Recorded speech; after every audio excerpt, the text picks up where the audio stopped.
Di sini saya sebagai editor. Perkenalkan, nama saya Dewi Agistiawati, NIM 2210101125. Di sini saya sebagai aktor. Perkenalkan, nama saya Ari Soeharti, NIM 2210101120. Di sini saya sebagai sutradara. Perkenalkan, nama saya Winda Westari dengan NIM 2210101116. Di sini saya sebagai aktor. Perkenalkan, nama saya Nabila Wahita dengan NIM 2210101121. Di sini saya sebagai aktor. Di sini kami dari kelompok 1 akan membuat video edukasi penanganan dan asuhan awal pada kasus asfiksia neonatorum. Baik, di sini saya ingin menjelaskan tentang asfiksia neonatorum. Yang pertama, apa sih itu definisi dari asfiksia neonatorum? Jadi, kondisi di mana ketika janin tidak mendapatkan aliran darah atau pertukaran udara yang cukup saat sebelum, selama, atau setelah persalinan. Kondisi ini serius karena dapat menyebabkan gangguan perkembangan bahkan kematian bayi. Penyakit asfiksia neonatorum ini dapat terjadi karena gangguan perkembangan bayi hingga saat dewasa nanti. Yang kedua itu ada penyebabnya. Yang pertama itu ada penyebab penyakit membran hialin. Di mana penyakit membran hialin ini adalah masalah paru-paru pada bayi baru lahir akibat paru bayi belum matang. Pada saat masih dalam kandung paru-paru bayi dalam keadaan mengempis dan tidak bisa menerima oksigen. Yang kedua ada sindrom asfiksia mekonium, di mana sindrom asfiksia mekonium itu sesak nafas pada bayi yang terjadi akibat feses bayi baru lahir ini biasanya terhirup dalam pernafasan hingga masuk ke paru-paru. Yang ketiga itu ada transient tipiness of newborn atau yang disebut dengan TTN. Itu adalah sesak nafas yang terjadi pada bayi baru lahir akibat parunya masih banyak ya berisi oleh cairan amnion gitu atau cairan air ketuban.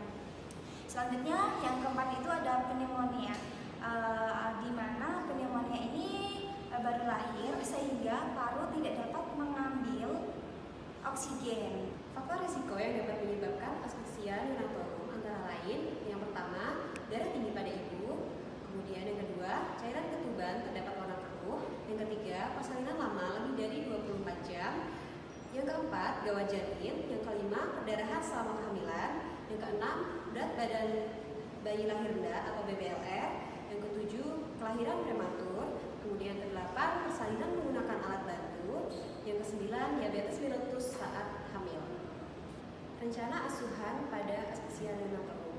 Beberapa tanda dan gejala asfiksia neonatorum yang diperlihatkan bayi adalah seperti kulit bayi tampak pucat atau kebiruan, bibir kebiruan, otot-otot di dada terlihat berkontraksi untuk membantu pernafasan, denyut jantung terlalu cepat atau terlalu lambat, bayi tampak lunglai, bayi terdengar merintih. Diagnosis ada tidaknya asfiksia neonatorum dapat langsung diketahui oleh dokter sesaat setelah bayi lahir dengan menghitung skor Apgar, yaitu yang pertama ada appearance, apakah bayi tampak biru atau tidak, yang kedua ada pulse, menilai denyut jantung bayi, yang ketiga ada Grimace, menilai respon bayi bila diberi rangsangan, yang keempat ada activity, melihat kontraksi otot bayi, yang kelima respiration, menilai bunyi napas bayi terdengar atau tidak.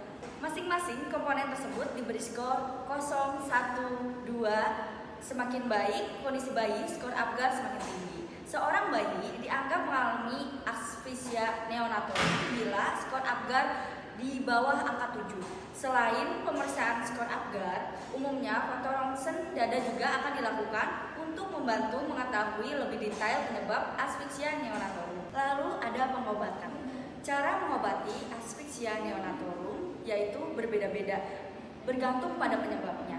Namun secara umum, bayi yang mengalami asfiksia neonatorum akan mendapatkan yang pertama suplementasi oksigen, pemberian oksigen saat lahir dan perlu menjalani perawatan yang intensif di rumah sakit. Bila asfiksia neonatorum disebabkan oleh gangguan membran lain, umumnya bayi akan dipasangi alat bantu nafas. Lalu yang kedua, ada menyedot cairan ketuban keruh. Jika asfiksia neonatorum disebabkan oleh sindrom aspirasi mekonium, Segera setelah bayi lahir, dokter akan menyedot mekonium dan sepanjang saluran pernapasan menggunakan alat penyedot cairan. Selanjutnya, nomor 3 untuk cara pengobatannya pemberian antibiotik. Selain itu, umumnya antibiotik juga diberikan untuk mencegah dan mengatasi infeksi paru. Jika asphyxia neonatorum terjadi akibat pneumonia, pengobatan dengan antibiotik wajib diberikan agar efektif. Antibiotik akan diberikan dengan cara disuntik atau diinfus ke pembuluh darah bayi. Selanjutnya ada komplikasi. Asphyxia neonatorum dapat menyebabkan efek menyeluruh berupa gangguan saraf, gangguan pernapasan, serta gangguan hati, otot jantung, dan ginjal. Sekian penjelasan dan edukasi yang bisa kami sampaikan. Mohon maaf apabila kesalahan kata. Terima kasih. Wassalamualaikum.